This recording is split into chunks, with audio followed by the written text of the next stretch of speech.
Hey guys, how are you doing? So great to be with you today. Who we got? Cyclone fans here more than Hawkeye fans? Look at that. It looks like our team is here. Where's our team at? We have more Hawkeye fans here. They're all in black. Don't hold that against me. I'm a University of Texas alumni. Is that bad here for our Cyclone guys? Don't hold that against me. So great to be with you.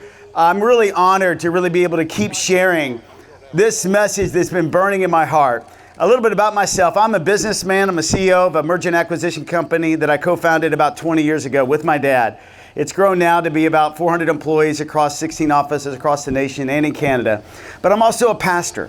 So I've got, my wife and I have been in ministry for really since we've been married in some way or another. So I've kind of got these two sides to my life. I've got a CEO side and I've got a pastor side. So I want to talk to you today real quick about what's wrong with our country.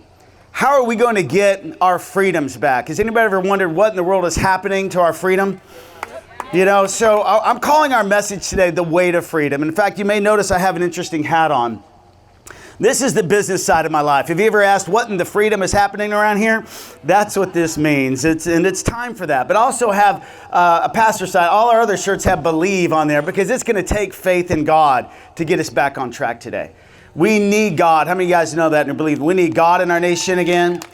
But we have to have wisdom as well. And right now, our freedoms are being damaged every single day. And I really believe this with all my heart, that the United States of America was created by God to be a lamppost of freedom for all of us as citizens to enjoy, a nation where its foundation, literal foundation of our country was built on liberty. And those freedoms are being damaged every day, really, by movements of Marxism and socialism, but also by corruption. We're seeing the corruption that's throughout, I would call it the deep state of D.C., but also just debt. You know, the Bible says that the borrower is a slave to the lender. Meaning when we borrow money, which we have now borrowed over $30 trillion, we are actually giving up our freedoms every single day that we do this. So as I talk to you today, I want to talk to you about these freedoms that we are supposed to have and enjoy that are being damaged. And those are the freedoms of speech. We're now seeing that if you fully express what you say, we are now being tried to be silenced all the more. We're seeing a damage from the freedom of press, where they're actually corralling certain message of press and want to lift up others and put others in the closet. We're seeing this now hit us in every day. We're supposed to have a freedom of commerce and trade. Freedom to protest, but do it peacefully. And at every single moment, our freedoms are being captured and they're being put away with. And I believe that it's time for us to shine this lamp of freedom that the United States is supposed to exhibit all the more. And the time for that is now. Would you guys agree with that? Yeah. It's time. So what does this mean to shine this lamp of freedom again? Well, I know this true in my heart that our nation is suffering in so many areas. We're suffering financially. All of us are being hit by this major tax on all the middle class and those in lower income levels the most, but it hits us all. And that's this tax called inflation. And inflation comes because now our government can't manage money. Right at the end of the day, we are going to be $2 trillion in debt this year, more than last year. Meaning we are going to dogpile on this inflation all the more. And so I want to talk to you about how can we come out of this and how can we actually rescue the heart of our nation back? And what do we as a party have to do to win again? How many of you guys would see the Republican Party start winning at the presidential level again? It's time for us to take the White House back. But we got to do some things differently in order to do that because our nation has changed and we actually have to win hearts and minds of some people today.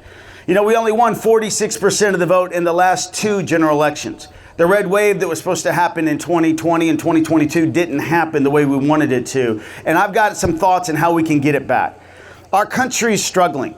We're really suffering so many ways. But if we don't do this one thing, and I would say this with everything that's in me, protect the U.S. dollar in a greater way than we're doing right now, the next generation likely will be set up for the greatest opportunity for economic failure since the Great Depression. There is no way for young people today to be able to have the opportunities that I had in my mid-20s. I'm 55 right now. I could buy a house in my mid-late 20s because I saved a few $1,000s and had a reasonable opportunity to get a loan. Right now, interest rates are climbing up all the more, and if you wanted to buy a house today, at the average sale price, it would be about $900 to $1,000 more for the same price of home today than it would have been just 2 years ago. Right now, the average family is spending $700 to $1,000 more a month after taxes just for food, for fuel, for shelter, for mortgage, for rent. Does anybody here need to drive anywhere or eat or sleep?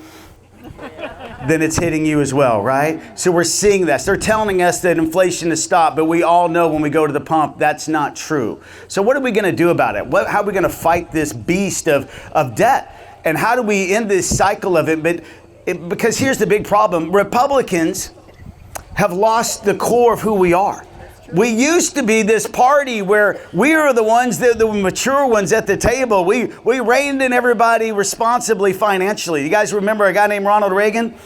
You know, he was the last one that did a couple things to me. Not only did he call for a balanced budget, but he really spoke to it. He fought against evil, but he also did something amazing, which we need to do today. He transcended our party and actually connected to some moderate Democrats so they could pass legislation and lead our country again. You may remember this, but he won 59% of the vote in his second term. He won 49 states. Do you remember that? When's the last time you've seen that map be able to look like that, or us win that percentage? And that's what we have to do. We have to transcend the moment we're in order to really capture and lead legislatively again. Because I can have some good ideas, but the reality is this: I'm not running for a dictator. I'm running to be the president of the United States of America, and it's going to get back to legislation, which is what we should be.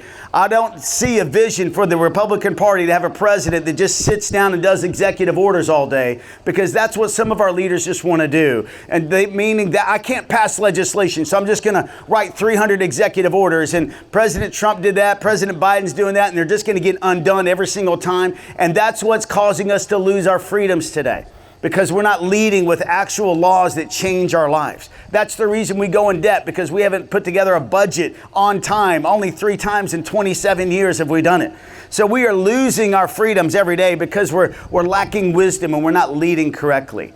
So what would I do? I'm the only Republican candidate that I know of that's put together an actual 7-year plan to balance the budget of the United States of America. How many of you guys would like to see us balance the budget?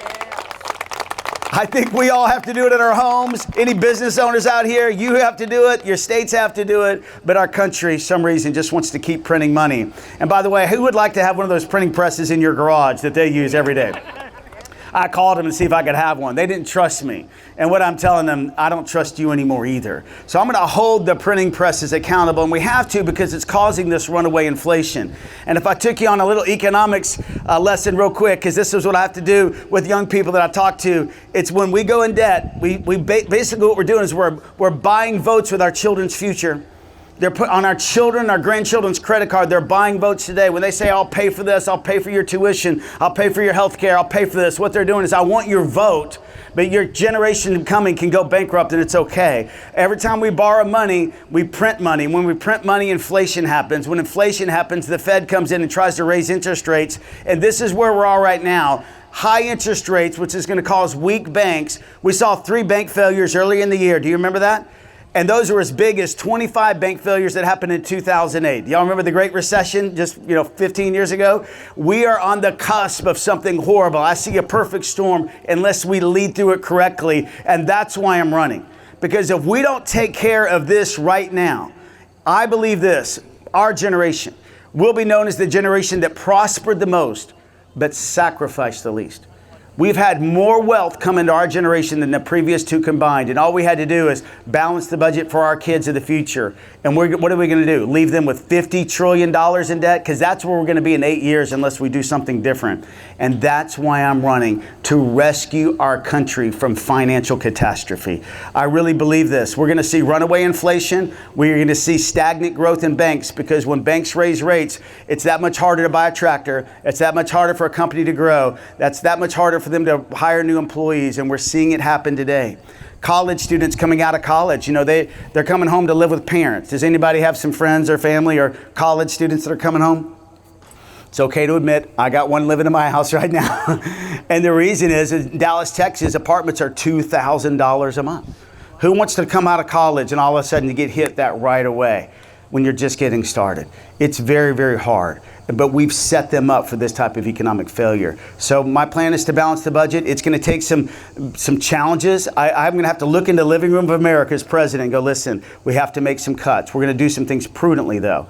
How many of you guys have ever had to prune a tree or prune something in your farm? Government does not know what pruning means.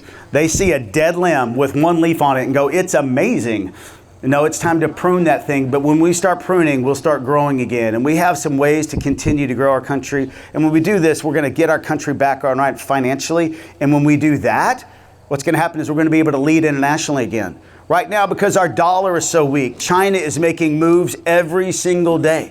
You know, their people are poor, but at the end of the day, they have less debt than we do as a nation. So they have about a 50% debt to GDP ratio. We are 120% debt to GDP, meaning we have 3 times the debt almost that they do. So they are loaning money right now to Brazil, to Russia, to India, to all through Latin America, Eastern Europe, and Africa. You know what we're doing? We're borrowing money. So they are loaning money, developing ports and trades and dams, and they're developing relationships. So who's going to stand up to them whenever they decide to invade Taiwan or other neighboring nations one day? Who's going to stand up to them? All they're going to do is say, listen, you owe me money. I'm in your pocketbook. Shut up. And we as a nation, if we're not strong, we're not going to be able to stand up and really be able to save nations that are trying to stand for liberty on their own. I will say this, China has a lot more to learn from Taiwan than the other way around. Taiwan's per capita income is 3 times that of China. They have some democratic elements to them. And I would stand for their ability to be free because that's what needs to happen. There's some freedom things, and we would stand actually with strength. And we need to be a nation. I think that protects freedom. We don't need to be in endless wars. We need to end the wars with diplomacy and strength. But we have to be able to convince some people when we're strong economically ourselves. Because when we're dead up to our ears, China's not going to listen to us. They're moving right around us today. At the end of the day, we've got to be able to solve our problems financially, because when we don't, we lose our freedoms. We can't do that without solving the healthcare crisis that we're in today. Healthcare inflation is 40% higher than regular inflation for the last 20 years. Has anybody seen their health insurance premiums go up like crazy in the last 20 years? Why? We have a system of monopolies in health insurance exchanges, healthcare providers, and big pharma. I'm taking a business person's approach to it and say this, I'm going to get rid of those. I'm going to get rid of the monopolies. You only have 2 or 3 competitors here in Iowa in the health insurance world. How would you like to have 10 or 20? How would you like to have some options? You know, right today, you don't have any options. You know, when you don't like your car insurance, what do? You fire them, right? You get another one. How soon? That day. If you don't like your health insurance, what do?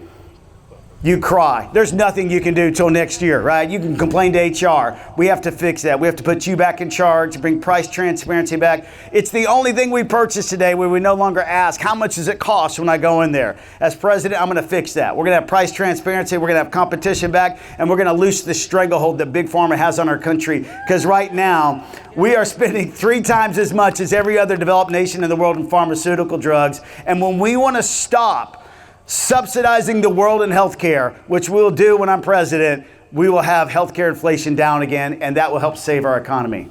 Obviously, we need to be energy independent, but I am tired of the government creating industries to take away your freedoms today. That's right. This CO2 pipeline that is being manufactured, demand by the United States of America, by Joe Biden and the Build Back Better bonus pool money that he's thrown out there has actually damaged our country, because what it's doing today is it's taking away the freedoms that landowners have.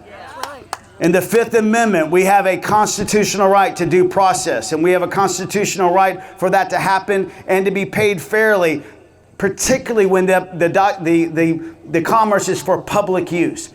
This carbon pipeline is not for public use. These are private pipelines, and this is an infringement on our 5th Amendment right. I am standing on this, and I'm actually calling every other presidential candidate too, and I think that you should voice this as well. Every single time you speak with one of them, you need to ask them this question: what do you think about the 5th Amendment? Yeah. Not just the carbon pipeline, because I believe this, the carbon pipeline is just the beginning. Yeah. If you own land anywhere else, why are we sitting there allowing a private organization to come on our land and claim eminent domain when in fact it doesn't have a public use? Listen, I don't care what they want to do. They can do anything they want to do, but they have to have the agreement for me to be able to do it if it's for private use. And so I'm standing for you. If you own land today, I'm standing for you. And it's so important, even if this doesn't impact you today, it can impact you tomorrow in other single ways. Let's don't give the government an inch. Don't let them take your freedom away. If they take your freedom away today, it'll be so hard to get back tomorrow. Right. You'll never get it back. We have to protect it. We've got to be able to do some things different as our party. There's a movement that I want to start.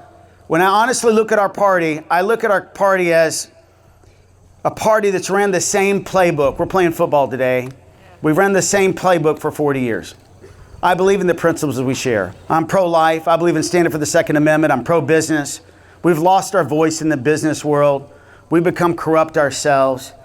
But one thing we haven't done is we haven't changed our message with the electorate that has changed in the United States of America. The fastest growing population is young people today. There's 70 million voters coming up in the next election. 70% of them have voted for Joe Biden in the last election. College students are voting Democrat. They transform them within a couple months when they get on college campuses. Lord help us. Amen. Also, urban America, fastest growing cities in the area or in urban America today. People are swarming in there. They're growing fast. What is our message to the poor? What is our message to somebody that's struggling in urban America? What is our message to a college student? Right now, the Democratic Party has a message of socialism. I want to give you free health care. I want to give you free food. I want to give you free shelter. I want to give you free tuition. So true. But if you're struggling and you don't know where next week is coming from, what is our message? Right now our message has been, hey, you can become anything. That's bad. Good luck. Call us if you need us. And we've got to do more. You know, Jesus said this in Matthew 25, and I believe this. I'm asking and praying, how many guys would agree we need a spiritual revival in our country? We need to do something. I don't believe in big government. I don't have another big government. There's no more money to have. We're $2 trillion in debt. What I'm talking about, though, is us to start seeing people again that are hurting in a different way. Not through the government giving them more money. But Jesus said this way in Matthew chapter 25. He said, he welcomed people into the kingdom. He said, thank you, because when I was poor, you fed me. When I needed clothes, you put clothes on me. They're like, well, when did we see you? And he said, well, when you did it to the least of these, you did it unto me. There's a movement that I want to start in America. I want to start a work movement, and I want to start a volunteer movement. You do some things so amazing here in Iowa that's not done throughout America, and that you teach vocational trades in an amazing way. We need to do what you do right here. We need to duplicate that across the United States of America. We need to get people out of poverty, out of welfare, but we actually need to start teaching them a trade. Teach them to be a craftsman. Teach them to be a plumber, an electrician, a computer technician. There's assistants that you can be in the medical field that do not require a 4-year degree, and we can teach them to come right out of high school and have a living wage again. Prepare them for their future. And that's my vision. I want to start a volunteer movement with college students. Most college students I talk to hate politics. Hate it. They hate the division. They hate the rhetoric. And what I'm saying this, abandon politics. But join me in a movement to love your neighbor. Can you see the day where we're teaching and mentoring 3rd and 5th graders in how to read, write, and do math? And I see hundreds of thousands of college students giving up 5 hours a week. Meaning, get off your phone 5 hours a day and give me 5 hours and just teach a young person how to read, write, and do math. And when we begin to do that, we can change that child's life. It'll change their life, and it'll change the culture of our country. And that's the kind of revival I want to lead. An economic movement and a spiritual movement where we're connecting to the heart of people. But it's not through big government money. It's actually through us mentoring, teaching, and showing people a Republican alternative to socialism that can truly bring revival and economic security in our country again. That's the way we have to lead. It's going to take us doing something different. It's a lamppost of freedom. It's going to take faith for us to do it. It's going to take us moving in a different way. And that's what I'm calling for us to be, a nation that starts believing again. Believing in God and believing in each other. We have to transcend the moment we're in and start to do it together. I'm Ryan Binkley. I'm running for President of the United States because I see that we need a revival. We need an economic revival, and we need a heartfelt spiritual revival. I ask for your support. If you like the way things have been going, if you like the same playbook that we've been running, we've ran the same play, 3 plays in a row. The last 3 elections we've lost or underperformed. There's many things about President Trump that I like. I like the tax cut act that he did. I like the Supreme Court justice he put in. But if we don't transcend our party and start winning a greater percent of the population, we will not win the next election. He only won 46% of the vote. We have to go beyond that. I'm calling for a new playbook. I'm asking you to look into our campaign. Look at Binkley2024.com. Dive into it. Pray about it. See what it says in your heart. If we don't win college students and we don't win urban America, we won't win this next election. I'm running to win. I'm not running to change the conversation. I'm not running to, get this thought out there that we need to care more. I'm running to win, to see a change truly happen in our country. I believe if we do this, if we secure the border, if we navigate these difficult decisions and we do them together, we can win the heart of America for the next generation. Thank you very much.